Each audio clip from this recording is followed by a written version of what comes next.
UP TET के लिए पर्यावरण की महत्वपूर्ण प्रैक्टिस बिल्कुल आपके सामने है। आइए देर न करते हुए शुरू करेंगे। पहला क्वेश्चन देखिए, अंतर्राष्ट्रीय टाइगर दिवस कब मनाया जाता है? ऑप्शन ए में दिया है 24 जुलाई को, बी ऑप्शन में दिया है 29 जुलाई को, ऑप्शन सी में दिया है 20 जुलाई को और डी विकल्प में दिया है 25 जुलाई को। पहले प्रश्न के लिए आप लोग उत्तर करेंगे, अंतर्राष्ट्रीय टाइगर दिवस जो है कब मनाया जाता है? देखिए, खेल दिवस 29 अगस्त को मनाया जाता है। देखिए, खेल दिवस और टाइगर दिवस दोनों बहुत पूछता है, तो देखिए खेल दिवस मनाया जाता है 29 अगस्त को। खेल दिवस कब मनाया जाता है? तो 29 अगस्त को।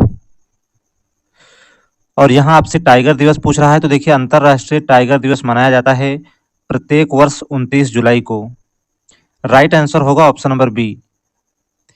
देखिए, वन्य प्राणी बाघ की स्थिति के बारे में जागरूकता फैलाने के लिए अंतर्राष्ट्रीय टाइगर दिवस जो है 29 जुलाई को प्रतिवर्ष मनाया जाता है। और बता दें कि प्रत्येक वर्ष 29 जुलाई को अंतर्राष्ट्रीय बाघ दिवस के रूप में मनाए जाने का निर्णय जो है वर्ष 2010 में आयोजित सेंट पीटर्सबर्ग बाघ सम्मेलन में किया गया था। सही उत्तर होगा ऑप्शन नंबर बी। उम्मीद है उत्तर आपको पूरी तरह से स्पष्ट होगा। आगे चलेंगे। वे दो ग्रह कौन से हैं जिनके पास कोई अपना उपग्रह नहीं है? आप सभी उत्तर करेंगे, वे दो ग्रह कौन से हैं जिनके पास जो है उपग्रह नहीं है? ए ऑप्शन में दिया है पृथ्वी और बृहस्पति, बी ऑप्शन में दिया है बुध और शुक्र ग्रह, सी ऑप्शन में दिया है बुध और शनि ग्रह और डी ऑप्शन में दिया है शुक्र और मंगल ग्रह। उत्तर करेंगे आप सभी। देखिए, आपको बता दें कि बुध और शुक्र वे दो ग्रह ऐसे हैं जिनके पास अपना कोई जो है उपग्रह नहीं है। राइट आंसर होगा ऑप्शन नंबर बी। और देखिए, बुध जो है सौरमंडल के 8 ग्रहों में सबसे छोटा और सूर्य के सबसे निकटतम ग्रह कौन सा है? तो उत्तर होगा बुध। जबकि शुक्र ग्रह की बात करें तो यह जो है सबसे चमकीला एवं सबसे गर्म ग्रह है। इसे जो है सांझ का तारा या भोर का तारा कहते हैं। देखिए, आपसे प्रश्न जो है कई बार पूछा भी गया है कि सांझ का तारा या भोर का तारा जो है किसे कहा जाता है? तो आपका उत्तर होना चाहिए शुक्र ग्रह को। चलिए, राइट आंसर होगा ऑप्शन नंबर बी। अगले क्वेश्चन पर आगे बढ़ेंगे।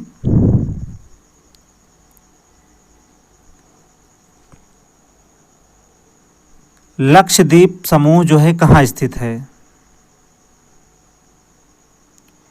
चलिए, लक्षद्वीप समूह जो है कहाँ स्थित है? बंगाल की खाड़ी में, प्रशांत महासागर में, अरब सागर में या फिर हिंद महासागर में?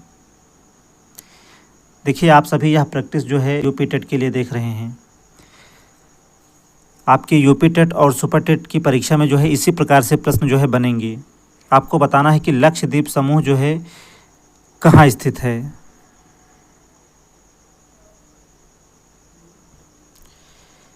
तो देखिए, लक्षद्वीप जो है द्वीप समूह स्थित है अरब सागर में। आपका राइट आंसर होगा ऑप्शन नंबर सी।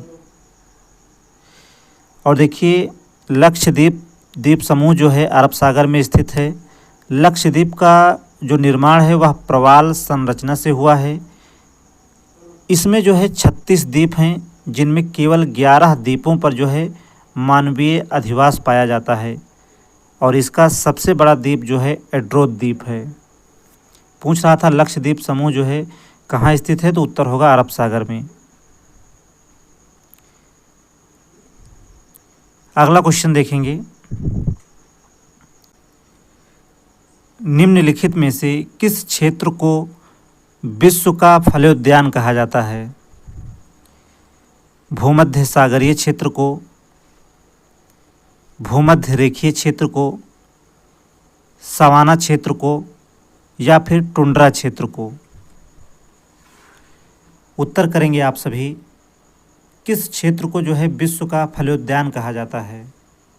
क्या भूमध्य सागरीय क्षेत्र को या फिर भूमध्य रेखीय क्षेत्र को या सवाना क्षेत्र को या फिर टुंड्रा क्षेत्र को? उत्तर करिए आप सभी। देखिए, भूमध्य सागरीय क्षेत्र को जो है विश्व का फलोद्यान कहा जाता है। राइट आंसर होगा ऑप्शन नंबर ए। और देखिए, भूमध्य सागर को जो है रोम सागर के नाम से भी जाना जाता है।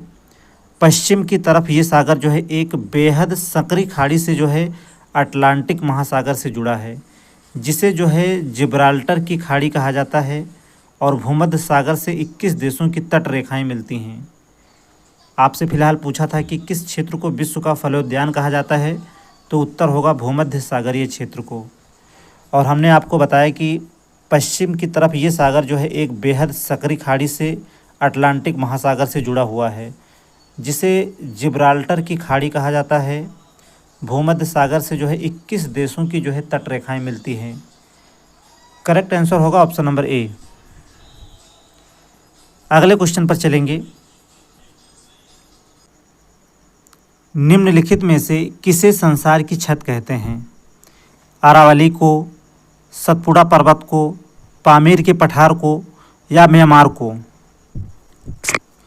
उत्तर करिए आप सभी। इनमें से जो है किसे संसार की छत कहते हैं? देखिए, पामीर के पठार को जो है संसार की छत कहते हैं। राइट आंसर होगा ऑप्शन नंबर सी। देखिए, पामीर का पठार जो है मध्य एशिया में स्थित पठार और पर्वत श्रृंखला है। आपको बता दें कि यहाँ जो उगने वाले जंगली प्याज होते हैं, इन्हीं के नाम पर इन्हें प्याजी पर्वत भी कहा जाता है। देखिए, महत्वपूर्ण फैक्ट है, आप लोग नोट कर सकते हैं। यहाँ जो उगने वाले जंगली प्याज होते हैं, इन्हीं के नाम पर जो है इन्हें प्याजी पर्वत भी कहा जाता है। और पामीर का शाब्दिक अर्थ जो है पर्वत शीर्ष में स्थित घाटी होता है। और फारसी भाषा में जो है इसे बॉम ए दुनिया कहते हैं।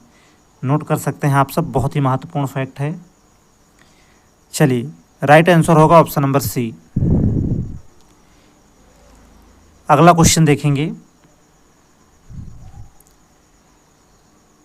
निम्नलिखित में से कौन सा संसार का सबसे बड़ा मरुस्थल है? आपको उत्तर करना है कि इनमें से जो है कौन सा जो है संसार का सबसे बड़ा मरुस्थल है। आपके ऑप्शन में दिया है कालाहारी मरुस्थल, गोबी मरुस्थल, सहारा मरुस्थल या फिर थार मरुस्थल। देखिए, आसान प्रश्न है आपके लिए। सहारा जो है संसार का सबसे बड़ा मरुस्थल है। सहारा शब्द जो है अरबी शब्द से लिया गया है, जिसका अर्थ होता है मरुस्थल या रेगिस्तान। यह 11 देशों में फैला है। देखिए, सहारा जो मरुस्थल है यह 11 देशों में फैला है। विश्व की सबसे बड़ी नदी नील नदी जो है इसके पूर्वी भाग से गुजरती है। देखिए, ध्यान रहे, विश्व की जो सबसे बड़ी नील नदी है इसके पूर्वी भाग से जो है गुजरती है। करेक्ट आंसर हो जाएगा ऑप्शन नंबर सी।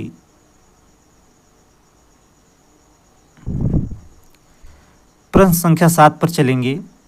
आइए देखते हैं क्या पूछ रहा है। भारत का सर्वप्रथम राष्ट्रीय उद्यान कौन सा है? कान्हा राष्ट्रीय उद्यान, दुधवा राष्ट्रीय उद्यान, राजाजी राष्ट्रीय उद्यान या फिर जिम कॉर्बेट राष्ट्रीय उद्यान? चलिए, आसान क्वेश्चन है, आप लोग उत्तर करेंगे। भारत का सर्वप्रथम राष्ट्रीय उद्यान कौन सा है? देखिए, भारत का सर्वप्रथम राष्ट्रीय उद्यान जो है जिम कॉर्बेट नेशनल पार्क है। और जिम कॉर्बेट नेशनल पार्क जो कि उत्तराखंड में है, इसकी स्थापना जो है 1921 में हुई थी। और वर्तमान में इसका नाम बदलकर जो है रामगंगा राष्ट्रीय उद्यान कर दिया गया है। और कान्हा राष्ट्रीय उद्यान की बात करें तो यह जो है मध्य प्रदेश में है। और दुधवा राष्ट्रीय उद्यान की बात करें तो यह उत्तर प्रदेश के लखीमपुर खीरी जिले में है। और राजाजी राष्ट्रीय उद्यान भी जो है उत्तराखंड में है। आपका फिलहाल सही उत्तर होगा option number D. Jim Corbett राष्ट्रीय उद्यान जो है भारत का सबसे पहला राष्ट्रीय उद्यान है, जिसकी स्थापना जो है 1921 में हो गई थी। डी जो है सही आंसर होगा यहाँ पर। आइए अगले क्वेश्चन पर आगे बढ़ेंगे। एडम्स ब्रिज भारत और किन के बीच स्थित है? चलिए, एडम्स ब्रिज भारत और जो है किन के बीच स्थित है? यानी राम सेतु जो है वह भारत और जो है किसके बीच स्थित है? ऑप्शन ए में दिया है नेपाल, बी में दिया है भारत और चीन के मध्य, सी में दिया है भारत और श्रीलंका के मध्य, और डी में दिया है भारत और म्यांमार के मध्य। तो देखिए, एडम्स ब्रिज यानी राम सेतु जो है भारत और श्रीलंका के बीच स्थित है। तो आपका जो राइट आंसर हो जाएगा ऑप्शन सी जो है आपका करेक्ट आंसर हो जाएगा यहाँ पर।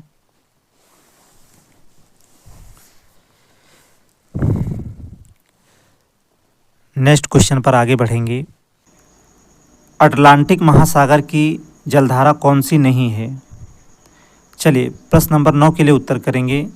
आपसे पूछा है कि अटलांटिक महासागर की जलधारा कौन सी नहीं है। ऑप्शन में फ्लोरिडा जलधारा दिया है, ब्राज़ील जलधारा दिया है, इर्मिंजर की जलधारा दिया है और अलास्का की जलधारा दिया है। देखिए, यह प्रश्न आपको कई बार जो है कराया भी जा चुका है प्रैक्टिस सेट में। इसका उत्तर जो है आप लोग करेंगे। देखिए, कई बार आपको बताया जा चुका है कि फ्लोरिडा, ब्राज़ील और इर्मिंजर ये तीनों जो हैं अटलांटिक महासागर की गर्म जलधाराएं हैं, जबकि अलास्का की जलधारा जो है यह प्रशांत महासागर की गर्म जलधारा है। चलिए, यह जो है प्रशांत महासागर की जो है गर्म जलधारा है। आपका राइट आंसर होगा option number D.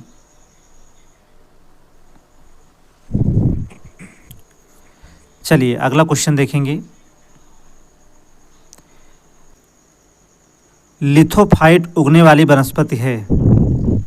Option A में दिया है कड़ी चट्टानों में उगने वाली वनस्पति है यह, बी ऑप्शन में दिया है नमकीन क्षेत्र में पाई जाने वाली वनस्पति है, सी ऑप्शन में दिया है टुंड्रा एवं शीत प्रधान क्षेत्र की वनस्पति है यह, और डी में दिया है जल प्लावित क्षेत्र की वनस्पति है।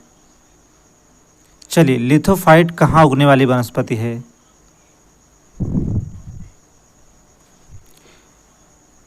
देखिए, नमकीन क्षेत्र में पाई जाने वाली वनस्पति का नाम है हैलोफाइट।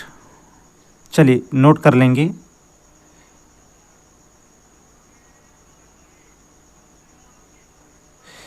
नमकीन क्षेत्र में पाई जाने वाले वनस्पति का नाम है हैलोफाइट और टुंड्रा एवं शीत प्रधान क्षेत्र की वनस्पति का नाम है क्रायोफाइट। चलिए, क्रायोफाइट। देखिए, नमकीन क्षेत्र में पाई जाने वाली वनस्पति है हैलोफाइट, टुंड्रा एवं शीत प्रधान क्षेत्र की वनस्पति है क्रायोफाइट और जल प्लावित क्षेत्र की वनस्पति है हाइड्रोफाइट। चलिए, इसे आप लोग नोट कर सकते हैं। जल प्लावित क्षेत्र की वनस्पति है हाइड्रोफाइट, टुंड्रा एवं शीत प्रधान क्षेत्र की वनस्पति है क्रायोफाइट और नमकीन क्षेत्र में पाई जाने वाली वनस्पति का नाम है हैलोफाइट। आपसे यहाँ लिथोफाइट पूछा है, तो लिथोफाइट उगने वाली वनस्पति है कहाँ? तो कड़ी चट्टानों में उगने वाली वनस्पति है लिथोफाइट। ये जो है करेक्ट आंसर होगा यहाँ पर। चलिए, आइए क्वेश्चन नंबर 11 देखेंगे। सवाना घास भूमि जो है कहाँ पाई जाती है? प्रश्न नंबर 11 के लिए उत्तर करिए आप सभी। सवाना घास भूमि जो है कहाँ पाई जाती है? अफ्रीका में, ब्राज़ील में, वेनेजुएला व कोलंबिया में, और डी में दिया है इनमें से कोई नहीं। देखिए, सवाना जो है उष्णकटिबंधीय घास है और यह पाई जाती है अफ्रीका में, जबकि ब्राज़ील में जो घास भूमियाँ पाई जाती हैं उसका नाम है कंपोज। देखिए, कंपोज जो है ब्राज़ील में पाई जाती है और यह जो है उष्णकटिबंधीय घास है। ये सभी जो है उष्णकटिबंधीय घास हैं और वेनेजुएला व कोलंबिया में पाई जाने वाली घास का नाम है लानोस। देखिए, ये तीनों जो हैं उष्णकटिबंधीय घास हैं। इन तीनों को अगर आप नोट कर लेते हैं तो मुझे लगता है कि उष्णकटिबंधीय घास भूमियों से यदि प्रश्न आएगा तो इससे बाहर नहीं आना चाहिए। चलिए, सवाना घास भूमि जो है कहाँ पाई जाती है? तो आपका उत्तर होगा अफ्रीका में। पहला ही ऑप्शन आपका सही उत्तर होगा। चलिए, आगे बढ़ेंगे। एशिया में क्षेत्रफल की दृष्टि से सबसे बड़ा देश कौन सा है? एशिया में क्षेत्रफल की दृष्टि से सबसे बड़ा देश कौन सा है? मालदीव, सिंगापुर, चीन या फिर इनमें से कोई नहीं? देखिए, मालदीव जो है एशिया में क्षेत्रफल की दृष्टि से सबसे छोटा देश है। देखिए, ये मालदीव जो है एशिया में क्षेत्रफल की दृष्टि से सबसे छोटा देश है। सिंगापुर की बात करें तो एशिया में विश्व का सर्वाधिक जनसंख्या घनत्व वाला देश जो है सिंगापुर है। देखिए, ध्यान रहे, एशिया में विश्व का सर्वाधिक जनसंख्या घनत्व वाला देश जो है वह सिंगापुर है और एशिया में सर्वाधिक जनसंख्या वाला देश जो है वह चीन है। देखिए, सर्वाधिक जनसंख्या वाला देश चीन है और क्षेत्रफल की दृष्टि से भी जो है सबसे बड़ा देश कौन सा है? तो चीन है। राइट आंसर आपका हो जाएगा ऑप्शन नंबर सी। एशिया में क्षेत्रफल की दृष्टि से सबसे बड़ा देश कौन सा है? तो आपका सही उत्तर होगा ऑप्शन नंबर सी, चीन उत्तर हो जाएगा आपका।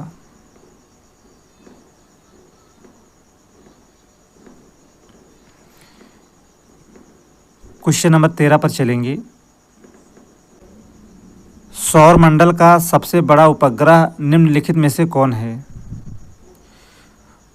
आपको बताना है कि सौर मंडल का सबसे बड़ा उपग्रह जो है निम्नलिखित में से कौन है? टाइटन, मिरांडा, चंद्रमा या फिर गैनीमीड? देखिए, सौर मंडल का जो है सबसे बड़ा उपग्रह है गैनीमीड। करेक्ट आंसर होगा ऑप्शन नंबर डी। चलिए अगले क्वेश्चन पर चलेंगे। बेतला पार्क कहाँ स्थित है? उत्तर प्रदेश में, बिहार में, मध्य प्रदेश में या फिर उड़ीसा में? देखिए, बेतला पार्क कहाँ स्थित है? तो आपका जो राइट आंसर होगा ऑप्शन नंबर बी, बिहार में। देखिए, ध्यान रहे कि जो बेतला पार्क है यह पहले बिहार में था। वर्तमान में देखिए बिहार से जो है झारखंड अलग हो गया। अभी यह झारखंड के पलामू ज़िले में है और इसकी स्थापना जो है 1986 में हुई थी और यह जो है प्रोजेक्ट टाइगर के अंतर्गत ही आता है।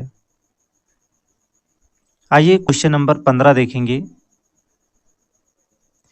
कार्बेट तथा राजाजी राष्ट्रीय उद्यान में वन्यजीव प्रबंधन हेतु किस पैमाने की हवाई छायाचित्र जो है उपयुक्त है? लघु पैमाने वाले हवाई छायाचित्र, बी में दिया है मध्य पैमाने वाले छायाचित्र, सी में दिया है दीर्घ पैमाने वाले छायाचित्र और डी में दिया है अति दीर्घ पैमाने वाले छायाचित्र। चलिए, यह दीर्घ होगा। आपको बताना है कि कार्बेट तथा राजाजी राष्ट्रीय उद्यान में वन्यजीव प्रबंधन हेतु किस पैमाने की हवाई छायाचित्र जो है उपयुक्त है? तो देखिए, कार्बेट तथा राजाजी राष्ट्रीय उद्यान में वन्यजीव प्रबंधन हेतु किस पैमाने की हवाई छायाचित्र उपयुक्त है? तो इसका जो सही उत्तर होगा लघु पैमाने वाले हवाई छायाचित्र। ये जो है इसका करेक्ट आंसर हो जाएगा। चलिए, क्वेश्चन नंबर 15 का जो सही उत्तर होगा ऑप्शन नंबर ए।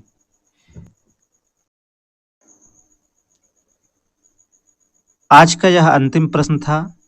सेशन कैसा रहा आप लोग कमेंट में ज़रूर बताएं और देखिए, यदि आप चैनल पर नए हैं तो चैनल को सब्सक्राइब कर लें और ज़्यादा से ज़्यादा क्लास को अपने मित्रों में आप सभी शेयर ज़रूर किया करें।